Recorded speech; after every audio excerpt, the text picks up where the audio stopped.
ಮಿತ್ರರೇ ನಮಸ್ಕಾರ. ಮಿತ್ರರೇ, ಉತ್ತರ ಪ್ರದೇಶದ ಯೋಗಿ ಆದಿತ್ಯನಾಥ್ ರಾಜ್ಯದಲ್ಲಿ ಆಗಾಗ ಈ ಬುಲ್ಡೋಸರ್ಗಳು ಸದ್ದು ಮಾಡ್ತಾ ಇರ್ತವೆ. ಅಲ್ಲೇನಾದರೂ ಬುಲ್ಡೋಸರ್ ಆ್ಯಕ್ಷನ್ ಆಯಿತು ಅಂತಂದರೆ ಅದು ದೇಶ ಮಟ್ಟದಲ್ಲಿ ಸದ್ದಾಗತ್ತೆ.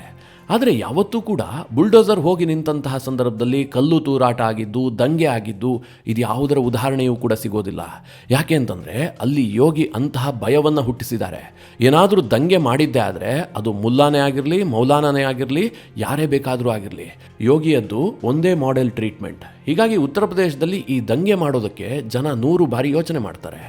ಆದರೆ ದೆಹಲಿಯಲ್ಲೂ ಕೂಡ ಇಂತಹದೇ ಒಂದು ಒತ್ತುವರಿ ತೆರವು ಕಾರ್ಯಾಚರಣೆಯನ್ನು ಕೈಗೊಳ್ಳಲಾಗಿತ್ತು. ಅದೇನು ಸಣ್ಣ ಪುಟ್ಟ ಕಾರ್ಯಾಚರಣೆ ಅಲ್ಲ. ದೆಹಲಿ ಕೋರ್ಟ್ ಆದೇಶದ ಮೇರೆಗೆ ಆ ತೆರವು ಕಾರ್ಯಾಚರಣೆಯನ್ನು ಕೈಗೆತ್ತಿಕೊಂಡಿದ್ದು. ಈ ತೆರವು ಕಾರ್ಯಾಚರಣೆಗೋಸ್ಕರವಾಗಿ ದೆಹಲಿಯ ನಗರ ನಿಗಮ ಬರೋಬ್ಬರಿ 32 JCBಗಳನ್ನು ರಾತ್ರಿ ವೇಳೆ ಕಾರ್ಯಾಚರಣೆಗೆ ಇಳಿಸಿತ್ತು. ಆ ಸಂದರ್ಭದಲ್ಲಿ ಆದಂತಹ ಬೆಳವಣಿಗೆಗಳಿದಾವಲ್ಲ, ದೇಶವನ್ನೇ ಬೆಚ್ಚಿ ಬೀಳಿಸುತ್ತೆ. ಯಾಕೆ ಕೇಳಿದ್ರೆ, ಆ ಒತ್ತುವರಿ ತೆರವನ್ನು ತಡೆಯೋದಕ್ಕೋಸ್ಕರವಾಗಿ ಒಂದು ದೊಡ್ಡ ಗುಂಪು ಪೊಲೀಸರ ಮೇಲೆ ಮನಸ್ಸಿಗೆ ಬಂದಂತೆ ಕಲ್ಲು ತೂರಿದೆ. ಅಲ್ಲಿ ಮಸೀದಿಯನ್ನು ತೆರವು ಮಾಡಲಾಗ್ತಾ ಇದೆ ಅಂತ ಸುಳ್ಳು ಸುದ್ದಿಯನ್ನು ಹಬ್ಬಿಸಿ ಒಂದು ದಂಗೆಯನ್ನು ಮಾಡಿಸಲಾಗಿದೆ. ನನಗೆ ಈ ಸುದ್ದಿಯನ್ನು ನೋಡಿದಾಗ ಇದೇನು ಹೊಸತು ಅಂತ ಅನಿಸಿಲ್ಲ. ಯಾಕೆಂದ್ರೆ ಈ ದೇಶದಲ್ಲಿ ಇದೆಲ್ಲ ಮಾಮೂಲಿ ಅಲ್ವಾ. ಆದರೆ ಈ ಘಟನೆ ಆದ ಬಳಿಕ ಕೆಲ ನಾಯಕರು, ಅದರಲ್ಲೂ ಮುಖ್ಯವಾಗಿ ಸಮಾಜವಾದಿ ಪಕ್ಷದ ಕೆಲ ನಾಯಕರು, ಆಮ್ ಆದ್ಮಿ ಪಕ್ಷದ ನಾಯಕರು, ಕಾಂಗ್ರೆಸ್ನ ಕೆಲ ನಾಯಕರು ಮಾಡ್ತಾ ಇರುವಂತಹ ರಾಜಕಾರಣ ಇದೆಯಲ್ಲ, ಈ ದೇಶವನ್ನ ಎಲ್ಲಿಗೆ ತೆಗೆದುಕೊಂಡು ಹೋಗಿ ನಿಲ್ಲಿಸುತ್ತೆ ಅಂತ ಭಯ ಹುಟ್ಟುತ್ತಾ ಇದೆ. ಒಂದು ಕಡೆ ಬಾಂಗ್ಲಾದೇಶದಲ್ಲಿ ಹಿಂದೂಗಳು ಸೇಫ್ ಇಲ್ಲ ಅಂತ ಭಾರತದಲ್ಲಿ ಕೆಲವರು ಮಾತನಾಡ್ತಾ ಇದ್ದಾರೆ. ನೀವು ಕೂಡ ಮಾತನಾಡ್ತಾ ಇದ್ದೀವಿ. ಯಾಕೆ ಅಂತಂದ್ರೆ ಅಲ್ಲಿ ಉದಾಹರಣೆ ಇದೆ. ಅಲ್ಲಿನ ಬಹುಸಂಖ್ಯಾತರ ದಾಂಧಲೆಗೆ ಪ್ರತಿದಿನವೂ ಕೂಡ ಒಬ್ರೋ ಇಬ್ರೋ ಹಿಂದೂಗಳು ಪ್ರಾಣ ಚೆಲ್ತಾ ಇದ್ದಾರೆ. ಅದಕ್ಕೆ ಪ್ರತಿಯಾಗಿ ಭಾರತದಲ್ಲಿ ಮುಸ್ಲಿಮರು ಸೇಫ್ ಆಗಿಲ್ಲ, ಮುಸ್ಲಿಮರ ಆಸ್ತಿಗಳು ಸೇಫ್ ಆಗಿಲ್ಲ, ಮುಸ್ಲಿಮರ ಮಸೀದಿಗಳು ಸೇಫ್ ಆಗಿಲ್ಲ. ಇಂತಹ ಒಂದು ನರೇಟಿವ್ ಬಿಲ್ಡ್ ಮಾಡೋದಕ್ಕೆ ಬಹಳ ದೊಡ್ಡ ಪ್ರಯತ್ನ ನಡೀತಾ ಇದೆ. ಇದು ದೆಹಲಿಯಲ್ಲಿ ಎಕ್ಸ್ಪೋಸ್ ಆಗಿದೆ. ದೆಹಲಿಯಲ್ಲಿ ಯಾವ ಅಕ್ರಮ ತೆರವು ಕಾರ್ಯಾಚರಣೆಯನ್ನು ಕೈಗೆತ್ತಿಕೊಳ್ಳಲಾಗಿತ್ತು, ಯಾಕೋಸ್ಕರವಾಗಿ ದಂಗೆ ಆಯಿತು, ಯಾರು ದಂಗೆ ಮಾಡಿಸಿದ್ದು, ಇದರ ಕಂಪ್ಲೀಟ್ ಡೀಟೇಲ್ಸನ್ನು ಈ ವಿಡಿಯೋದಲ್ಲಿ ನಿಮಗೆ ಕೊಡ್ತೀನಿ. ಬಹಳ ಇಂಪಾರ್ಟೆಂಟ್ ಆದಂತಹ ವಿಚಾರ, ಪ್ರತಿಯೊಬ್ಬನೂ ಕೂಡ ಇದರ ಬಗ್ಗೆ ಧ್ವನಿ ಎತ್ತಬೇಕಾದಂತಹ ವಿಚಾರ. ನೀವು ಈ ವಿಡಿಯೋನ ಕೊನೆವರೆಗೂ ಮಿಸ್ ಮಾಡದೆ ನೋಡಿ. ರಾಷ್ಟ್ರದ ರಾಜಧಾನಿ ದೆಹಲಿಯಲ್ಲಿ ತುರ್ಕ್ಮಾನ್ ಗೇಟ್ ಅನ್ನುವಂತಹ ಒಂದು ಪ್ರದೇಶ ಇದೆ. ಇದು ದೆಹಲಿಯ ಸಂಸತ್ ಭವನದಿಂದ 5 ಕಿಲೋಮೀಟರ್ ದೂರದಲ್ಲಿದೆ. ಹಾಗೆ ಕೆಂಪುಕೋಟೆಯಿಂದ 2 ಕಿಲೋಮೀಟರ್ ದೂರದಲ್ಲಿದೆ. ಯಾಕೆ ಈ ಲೊಕೇಶನ್ ಅನ್ನ ಎಕ್ಸಾಕ್ಟ್ ಆಗಿ ಹೇಳ್ತಾ ಇದ್ದೀನಿ ಅಂತಂದ್ರೆ, ಈ ಜಾಗ ಇರುವಂತಹದ್ದು ದೇಶದ ರಾಜಧಾನಿ ದೆಹಲಿಯಲ್ಲಿ, ಅದರಲ್ಲೂ ಕೂಡ ಸಂಸತ್ ಭವನದಿಂದ ಕೇವಲ 5 ಕಿಲೋಮೀಟರ್ ದೂರದಲ್ಲಿರುವಂತಹ ಜಾಗ. ಅಂದ್ರೆ ನೀವೊಂದು ಅರ್ಥ ಮಾಡ್ಕೊಳ್ಳಿ, ಇಲ್ಲಿನ 1 ಅಡಿ ಜಾಗ ಎಷ್ಟು ಬೆಲೆ ಬಾಳಬಹುದು ಅಂತ. ಇಂತಹ ತುರ್ಕ್ಮಾನ್ ಗೇಟ್ ಪ್ರದೇಶದಲ್ಲಿ ಫೈಸೆ ಇಲಾಹಿ ಎನ್ನುವಂತಹ ಒಂದು ಮಸೀದಿ ಇದೆ. ಆ ಮಸೀದಿಯ ಸುತ್ತ ಒಟ್ಟು 38,900 ಚದುರ ಅಡಿಯಷ್ಟು ಸರ್ಕಾರಿ ಜಾಗವನ್ನ ಅಕ್ರಮವಾಗಿ ಒತ್ತುವರಿ ಮಾಡಿಕೊಳ್ಳಲಾಗಿತ್ತು. ಒಟ್ಟು ಎಷ್ಟು ಜಾಗ? 38,900 ಚದುರ ಅಡಿ. ಇದನ್ನು ನಿಮಗೆ 30-40 ಸೈಟ್ನಲ್ಲಿ ಲೆಕ್ಕ ಹಾಕಿ ಹೇಳಬೇಕಾದ್ರೆ ಹತ್ತಿರ 32 ಸೈಟುಗಳು ಎಲ್ಲಿ? ದೆಹಲಿಯ ರಾಜಧಾನಿಯಲ್ಲಿ, ಅದರಲ್ಲೂ ಕೆಂಪುಕೋಟೆಯಿಂದ 2 ಕಿಲೋಮೀಟರ್ ದೂರದಲ್ಲಿ ಈ ಅಕ್ರಮ ನಡೆದಿತ್ತು. ಇದನ್ನ ವಕ್ಫ್ ಹೆಸರಿನಲ್ಲಿ ಒತ್ತುವರಿ ಮಾಡಲಾಗಿತ್ತು. ಆದರೆ ಇಲ್ಲಿದ್ದಂತಹ ಕಟ್ಟಡಗಳು ಯಾವುದು ಕೇಳಿದ್ರೆ, ಒಂದು ಮದುವೆ ಹಾಲ್, ಇನ್ನೊಂದು ಡಯಾಗ್ನೋಸ್ಟಿಕ್ ಸೆಂಟರ್, ಒಂದು ಚಿಕ್ಕ ಆಸ್ಪತ್ರೆ ಇತ್ತು. ಹಾಗೆ ಈ ಅಕ್ರಮ ಜಾಗದಲ್ಲಿ ಸಾಕಷ್ಟು ಅಂಗಡಿ ಮುಂಗಟ್ಟುಗಳು ಕೂಡ ಇದ್ವು. ಈ ವಿಚಾರವನ್ನ ದೆಹಲಿಯ ನಗರ ನಿಗಮ ಕೋರ್ಟ್ನಲ್ಲಿ ಪ್ರಶ್ನೆ ಮಾಡಿತ್ತು. ಯಾಕೆ ಅಂತಂದ್ರೆ ಈ ಜಾಗ ದೆಹಲಿಯ ನಗರ ನಿಗಮಕ್ಕೆ ಸೇರಬೇಕು. ಈ ಬಗ್ಗೆ ಸುದೀರ್ಘವಾಗಿ ವಿಚಾರಣೆ ನಡೆಸಿದಂತಹ ದೆಹಲಿಯ ಹೈಕೋರ್ಟ್ 2025 ನವೆಂಬರ್ 12ನೇ ತಾರೀಕು ಒಂದು ಆದೇಶವನ್ನು ಮಾಡುತ್ತೆ. ಈ 38,900 ಚದುರ ಅಡಿ ಜಾಗ ಏನಿದೆ, ಒತ್ತುವರಿಯಾದಂತಹ ಜಾಗ, ಇದನ್ನ ಟೋಟಲ್ ಆಗಿ ತೆರವು ಮಾಡಬೇಕು. 3 ತಿಂಗಳ ಒಳಗಾಗಿ ತೆರವು ಕಾರ್ಯಾಚರಣೆ ನಡೀಬೇಕು ಅಂತೇಳಿ ಹೈಕೋರ್ಟ್ ಆದೇಶವನ್ನು ಮಾಡುತ್ತೆ. ಹೈಕೋರ್ಟ್ ಆದೇಶದ ಹಿನ್ನೆಲೆಯಲ್ಲಿ ದೆಹಲಿಯ ನಗರ ನಿಗಮ ಕಳೆದ ಕೆಲ ದಿನಗಳಿಂದ ಅಲ್ಲಿಯ ಸ್ಥಳೀಯ ನಿವಾಸಿಗಳಿಗೆ ನೋಟಿಸನ್ನು ಕೂಡ ಕೊಟ್ಟಿರುತ್ತೆ. ಜೊತೆಗೆ ಸ್ಥಳೀಯರನ್ನ ಎಜುಕೇಟ್ ಮಾಡುವಂತಹ ಕೆಲಸವೂ ಕೂಡ ಆಗಿರುತ್ತೆ. ತುರ್ಕ್ಮಾನ್ ಗೇಟ್ನಲ್ಲಿರುವಂತಹ ಫೈಸೆ ಇಲಾಹಿ ಎನ್ನುವಂತಹ ಮಸೀದಿಗೆ ಯಾವುದೇ ರೀತಿಯಲ್ಲೂ ತೊಂದರೆ ಆಗೋದಿಲ್ಲ. ಅದರ ಸುತ್ತಲೂ ಇರುವಂತಹ ಅಕ್ರಮವನ್ನ ತೆರವು ಮಾಡಲಾಗುತ್ತೆ. ಇದನ್ನ ಸ್ಥಳೀಯರಿಗೆ ಅರ್ಥ ಮಾಡಿಸಲಾಗಿರುತ್ತೆ. ಅಂತಿಮವಾಗಿ ಜನವರಿ 6ನೇ ತಾರೀಕು ರಾತ್ರಿ 8 ಗಂಟೆ ಸುಮಾರಿಗೆ ದೆಹಲಿಯ ನಗರ ನಿಗಮದ JCBಗಳು ಈ ಪ್ರದೇಶಕ್ಕೆ ಎಂಟ್ರಿ ಕೊಡ್ತವೆ. ಮಿತ್ರರೇ, ಏನು ಸಣ್ಣ ಪುಟ್ಟದಾಗಿ ಎಂಟ್ರಿ ಕೊಟ್ಟಿರಲಿಲ್ಲ. ಒಟ್ಟು 32 JCBಗಳನ್ನು ದೆಹಲಿಯ ನಗರ ನಿಗಮ ಈ ಅಕ್ರಮ ತೆರವು ಕಾರ್ಯಾಚರಣೆಗೆ ಇಳಿಸಿತ್ತು. ಯಾಕೆ ಅಂತಂದರೆ ರಾತ್ರಿ ಬೆಳಗಾಗುವಷ್ಟರೊಳಗಾಗಿ ಅಷ್ಟೂ ಅಕ್ರಮವನ್ನು ತೆರವು ಮಾಡುವಂತಹದ್ದು ನಗರ ನಿಗಮದ ಉದ್ದೇಶ ಆಗಿತ್ತು. ಆದರೆ ಯಾವಾಗ ನಗರ ನಿಗಮ ಈ ತೆರವು ಕಾರ್ಯಾಚರಣೆಯನ್ನು ಕೈಗೆತ್ತಿಕೊಳ್ಳುತ್ತೆ ಅಂತ ಗೊತ್ತಾಯಿತೋ, ಅಲ್ಲೊಂದು ಟೀಮ್ ಆಕ್ಟಿವ್ ಆಗುತ್ತೆ. ಏನಾದರೂ ಮಾಡಿ ಇದನ್ನು ತಡಿಬೇಕು ಅಂತೇಳಿ ಒಂದು ದಂಗೆ ಎಬ್ಬಿಸಲಾಗತ್ತೆ.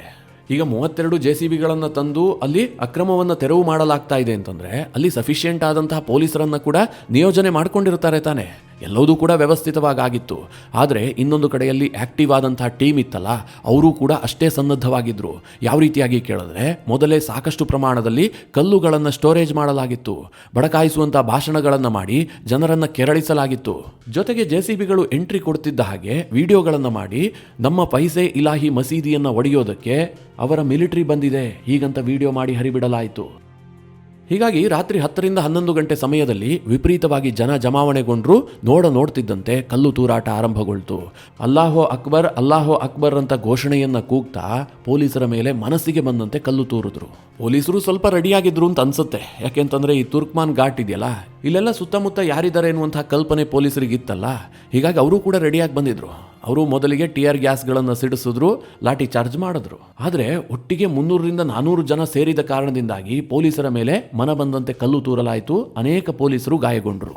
ಇದೆಲ್ಲ ಆಗುವಷ್ಟೊತ್ತಿಗೆ ರಾತ್ರಿ 1:30 ಆಯಿತು. ಆದರೂ ಸಹ ದೆಹಲಿಯ ಪೊಲೀಸರು ಮತ್ತು ದೆಹಲಿಯ ನಗರ ನಿಗಮ ತನ್ನ ಕಾರ್ಯಾಚರಣೆಯಿಂದ ಹಿಂದೆ ಸರಿಲಿಲ್ಲ. ತುರ್ಕ್ಮಾನ್ ಗೇಟ್ನಲ್ಲಿ ರಾತ್ರಿ 1:30 ಸುಮಾರಿಗೆ ಕಾರ್ಯಾಚರಣೆ ಆರಂಭಗೊಳ್ತು. ಒಮ್ಮೆಗೆ 32 JCBಗಳು ಗರ್ಜನೆಗೆ ನಿಂತ್ಕೊಂಡ್ವು. ಕಂಪ್ಲೀಟ್ ಆಗಿ 38,900 ಅಡಿಯಷ್ಟು ಏನು ಒತ್ತುವರಿಯಾಗಿತ್ತು ಅದಷ್ಟನ್ನು ತೆರವು ಮಾಡಲಾಯಿತು. ಮಿತ್ರರೇ, ಇದಿಷ್ಟು ಆದಂತಹ ಘಟನೆ. ಇದರಲ್ಲೇನು ನಿಮಗೆ ಹೊಸತು ಅಂತ ಅನಿಸೋದಿಲ್ಲ. ಈ ದೇಶದಲ್ಲಿ ಇದೆಲ್ಲ ಮಾಮೂಲಿ ಅಲ್ವಾ. ಒಂದು ವರ್ಗಕ್ಕೆ ಸೇರಿದಂತಹ ಅಕ್ರಮವನ್ನು ಏನಾದರೂ ತೆರವು ಮಾಡಿದ್ದೆ ಆದರೆ ಈ ದೇಶದಲ್ಲಿ ಬಹಳ ಸೌಂಡ್ ಆಗುತ್ತೆ. ನೀವು ಬೆಂಗಳೂರಿನಲ್ಲಿ ಕೋಗಿಲು ಘಟನೆಯನ್ನು ನೋಡಿಲ್ವಾ? ನಮ್ಮ ಸರ್ಕಾರ ಇಲ್ಲಿ ಅಕ್ರಮವಾಗಿ ಬಂದಿದ್ದಾರೆ, ಅಕ್ರಮವಾಗಿ ಶೆಡ್ ಹಾಕ್ಕೊಂಡಿದ್ದಾರೆ ಬೆಂಗಳೂರಿನಂತಹ ಜಾಗ ಅಂತ ಹೇಳ್ಬಿಟ್ಟು ತೆರವು ಮಾಡ್ತಾರೆ. ಅದರ ಬಗ್ಗೆ ಪಕ್ಕದ ಕೇರಳದ ರಾಜ್ಯದ ಮುಖ್ಯಮಂತ್ರಿ ಟ್ವೀಟ್ ಮಾಡ್ತಾರೆ. ಅವರಿಗೂ ಇದಕ್ಕೂ ಏನು ಸಂಬಂಧ? ಕೇವಲ ವೋಟ್ ಬ್ಯಾಂಕ್ ರಾಜಕಾರಣ ಅಷ್ಟೇ. ಈ ವಿಚಾರದಲ್ಲಿ ಕಾಂಗ್ರೆಸ್ನ ಹೈಕಮಾಂಡ್ ಮಧ್ಯಪ್ರವೇಶ ಆಗಿದ್ದು, ನಂತರ ಸರ್ಕಾರ ಆ ಅಕ್ರಮ ಒತ್ತುವರಿದಾರರಿಗೆ ಸರ್ಕಾರಿ ಫ್ಲ್ಯಾಟ್ಗಳನ್ನು ಹಂಚೋದಕ್ಕೆ ನಿಂತ್ಕೊಂಡಿದ್ದು, ಇದನ್ನೆಲ್ಲ ನೀವು ನೋಡಿದ್ರಿ. ನಾನು ಯಾಕೆ ಈ ಉದಾಹರಣೆಯನ್ನು ಇಲ್ಲಿ ಕೊಡ್ತಾ ಇದ್ದೀನಿ ಅಂತಂದರೆ, ಈ ದೇಶದಲ್ಲಿ ಒಂದು ವರ್ಗದವರು ಮಾಡಿದಂತಹ ಅಕ್ರಮವನ್ನು ತೆರವು ಮಾಡೋದು ಅಷ್ಟು ಈಸಿ ಇಲ್ಲ. ಅವ್ರಿಗೆ ಆ ರೀತಿಯಾಗಿ ಸಪೋರ್ಟ್ ಸಿಗುತ್ತೆ. ಈಗಲೂ ಕೂಡ ಅಷ್ಟೇ, ದೆಹಲಿಯ ನಗರ ನಿಗಮ ಮೊದಲೇ ಎಲ್ಲರಿಗೂ ಕೂಡ ತಿಳಿಸಿತ್ತು, ಇಲ್ಲಿ ಯಾವುದೇ ಕಾರಣಕ್ಕೂ ಕೂಡ ಮಸೀದಿಯನ್ನು ತೆರವು ಮಾಡೋದಿಲ್ಲ. ಮಸೀದಿಯ 1 ಇಂಚು ಜಾಗವನ್ನು ಕೂಡ ತೆರವು ಮಾಡುವಂತಹ ಪ್ರಶ್ನೆಯೇ ಇಲ್ಲ. ಸುತ್ತಲೂ ಇರುವಂತಹ ಅಕ್ರಮಗಳೇನಿದ್ದಾವೆ ಅದನ್ನು ತೆರವು ಮಾಡಲಾಗುತ್ತೆ. ಇದು ಕೋರ್ಟ್ನ ಆದೇಶ ಹೀಗಂತ ಅಲ್ಲಿನ ಜನರಿಗೆ ಕನ್ವೆ ಮಾಡಲಾಗಿತ್ತು. ಇನ್ನೂ ಇಂಟ್ರೆಸ್ಟಿಂಗ್ ವಿಚಾರ ಏನು ಗೊತ್ತಾ? ಈ ತೆರವು ಆಯಿತು, ಅನಂತರ ಘರ್ಷಣೆಗಳಾದವು. ಇದೆಲ್ಲ ಆದ ಬಳಿಕ ಮಾಧ್ಯಮಗಳು ಹೋಗಿ ಸ್ಥಳೀಯರನ್ನು ಮಾತನಾಡಿಸಿದಾವೆ. ಆಗ ಸ್ಥಳೀಯರು ಹೇಳ್ತಿರೋದೇ ಬೇರೆ. ನಮಗೆ ಅಕ್ರಮ ತೆರವು ಮಾಡಿರೋದ್ರಿಂದ ಬಹಳ ಲಾಭ ಆಗಿದೆ, ಅದೆಲ್ಲವೂ ಕೂಡ ಅಕ್ರಮ ಅನ್ನುವಂಥದ್ದು ನಮಗೆ ಗೊತ್ತಿತ್ತು, ಹೀಗಾಗಿ ತೆರವು ಮಾಡಿದ್ರಿಂದ ನಮಗೆ ಲಾಭವೇ ಆಗಿದೆ. ನಮಗೆ ಪೊಲೀಸರು ಮೊದಲೇ ಕನ್ವೆ ಮಾಡಿದ್ರು ಮಸೀದಿಗೆ ಏನೂ ತೊಂದರೆ ಆಗೋದಿಲ್ಲ ಅಂತ. ಹೀಗಾಗಿ ನಾವ್ಯಾರೂ ಕೂಡ ದಂಗೆಗೆ ಬಂದಿಲ್ಲ. ದೆಹಲಿಯಲ್ಲಿ ಬೇರೆ ರಾತ್ರಿ ಸಿಕ್ಕಾಪಟ್ಟೆ ಚಳಿ ಇದೆ, ನಾವೆಲ್ಲ ಮನೇಲಿ ಮಲಗಿ ನಿದ್ರೆ ಮಾಡಿದ್ವಿ. ಈ ದಂಗೆ ಮಾಡಿದವರೆಲ್ಲರೂ ಕೂಡ ಹೊರಗಡೆಯಿಂದ ಬಂದಂಥವ್ರು ಹೀಗಂತ ಸ್ಥಳೀಯ ನಿವಾಸಿಗಳು ಹೇಳ್ತಾ ಇದ್ದಾರೆ. ಹಾಗಾದರೆ ಈ ದಂಗೆ ಮಾಡಿದ್ಯಾರು? ಯಾರು ಇದರ ಹಿಂದೆ ನಿಂತ್ಕೊಂಡಿದ್ರು? ಇದನ್ನು ನೋಡಿದ್ದೇ ಆದರೆ ಈ ದೇಶದ ರಾಜಕಾರಣ ಯಾವ ಸ್ಥಿತಿಗೆ ಬಂದು ತಲುಪಿದೆ ಅಂತ ನಿಮಗೆ ಬಹಳ ಸ್ಪಷ್ಟವಾಗಿ ಅರ್ಥ ಆಗುತ್ತೆ. ಈ ಗಲಭೆ ಆರಂಭವಾಗ್ತಿದ್ದಂತೆ ಪೊಲೀಸರು ಎಲ್ಲರನ್ನ ಚದುರಿಸೋದಕ್ಕೆ, ಲಾಠಿ ಬೀಸೋದಕ್ಕೆ ಶುರು ಮಾಡಿದ್ರು. ಆಗ ಪೊಲೀಸರೊಂದಿಗೆ ಒಬ್ಬ ವ್ಯಕ್ತಿ ವಾಗ್ವಾದಕ್ಕೆ ಬರ್ತಾನೆ. ಆತ ಯಾರು ಅಂತ ನೋಡುವಂತಹ ಸಂದರ್ಭದಲ್ಲಿ ಉತ್ತರ ಪ್ರದೇಶದ ರಾಂಪುರದ ಸಂಸದ. ಮಿತ್ರರೇ, ಉತ್ತರ ಪ್ರದೇಶದ ರಾಂಪುರ ಇರೋದೆಲ್ಲಿ, ದೆಹಲಿಯ ತುರ್ಕ್ಮಾನ್ ಗೇಟ್ ಇರೋದೆಲ್ಲಿ?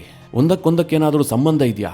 ಆದರೂ ಸಹ ರಾಂಪುರದ ಸಮಾಜವಾದಿ ಪಕ್ಷದ ಸಂಸದ ಮೊಹಿಬುಲ್ಲಾ ನದ್ವಿ ಅಲ್ಲಿ ಹಾಜರಿದ್ದ. ಅಲ್ಲಿನ ಜನರನ್ನ ಉದ್ರೇಕಗೊಳಿಸ್ತಾ ಇದ್ದ. ಅನಂತರ ಮಾಧ್ಯಮಗಳು ಈತನನ್ನ ಪ್ರಶ್ನೆ ಮಾಡಿದ್ರು, ನಿನಗೂ ಇದಕ್ಕೂ ಏನಪ್ಪಾ ಸಂಬಂಧ, ನೀನ್ ಯಾಕೆ ಇಲ್ಲಿದ್ದಿ ಅಂತ. ಅದಕ್ಕೆ ಆತ ಏನು ಉತ್ತರ ಕೊಡ್ತಾನೆ ಗೊತ್ತಾ? ನನಗೆ ಅಲ್ಲಿ ಮಸೀದಿಯನ್ನ ಒಡಿತಾರೆ ಎನ್ನುವಂತಹ ಸಂಶಯ ಬಂದಿತ್ತು, ಅದಕ್ಕೋಸ್ಕರವಾಗಿ ನಾನು ಅಲ್ಲಿಗೆ ಬಂದಿದ್ದೆ ಅಂತ. ಅಲ್ಲಿಗೆ ಸ್ಪಷ್ಟ ಆಯಿತು ತಾನೆ. ಈ ರೀತಿಯಾಗಿ ಸುಳ್ಳು ಸುದ್ದಿಯನ್ನು ಹಬ್ಬಿಸಿ ಅಲ್ಲಿ ಜನರನ್ನ ಸೇರಿಸಿ ಉದ್ರೇಕಗೊಳಿಸಿದ್ಯಾರು ಅಂತ. ಈಗ ದೆಹಲಿ ಪೊಲೀಸರು ಈತನನ್ನು ಕೂಡ ವಿಚಾರಣೆಗೊಳಪಡಿಸ್ತಾ ಇದ್ದಾರೆ, ಅದು ಬೇರೆ ಪ್ರಶ್ನೆ. ಆದರೆ ಈ ದಂಗೆಯ ಹಿಂದೆ ಯಾರ್ಯಾರಿರ್ತಾರೆ ಎನ್ನುವಂಥದ್ದು ನಿಮಗೆ ಸ್ಪಷ್ಟ ಆಗ್ತಾ ಇದೆ ತಾನೆ. ಇನ್ನು ಈ ಘಟನೆ ಆಯ್ತಲ್ಲ, ಈ ಘಟನೆಯಲ್ಲಿ ಗಾಯಗೊಂಡಿದ್ಯಾರು ಹೇಳಿ? ಪೊಲೀಸರು. ಅವರೇನೋ ತಮಗೆ ಮನಸ್ಸಿಗೆ ಬಂತು, ಹೀಗಾಗಿ ನಾವಲ್ಲಿ ತೆರವು ಮಾಡ್ತಾ ಇದ್ದೀವಿ ಅಂತ ಹೋಗಿದ್ದಲ್ಲ. ದೆಹಲಿಯ ಕೋರ್ಟ್ ಆದೇಶ ಇತ್ತಲ್ಲ, ಆ ಕಾರಣದಿಂದಾಗಿ ತೆರವು ಕಾರ್ಯಾಚರಣೆ ನಡೀತಾ ಇತ್ತು. ಅಲ್ಲಿಗೆ ಭದ್ರತೆ ಕೊಡೋದಕ್ಕೆ ಹೋದವರು. ಅಲ್ಲಿ ಅವರ ಮೇಲೆ ಕಲ್ಲೆಸೆಯಲಾಯಿತು, ಅವರಿಗೆ ಗಾಯಗಳಾಯಿತು. ಆದರೆ ಪೊಲೀಸರ ವಿಚಾರಣೆ ಮಾಡೋದಕ್ಕೆ ಯಾವ ಸಂಸದನೂ ಬರ್ತಾ ಇಲ್ಲ, ಯಾವ ನಾಯಕನೂ ಬರ್ತಾ ಇಲ್ಲ.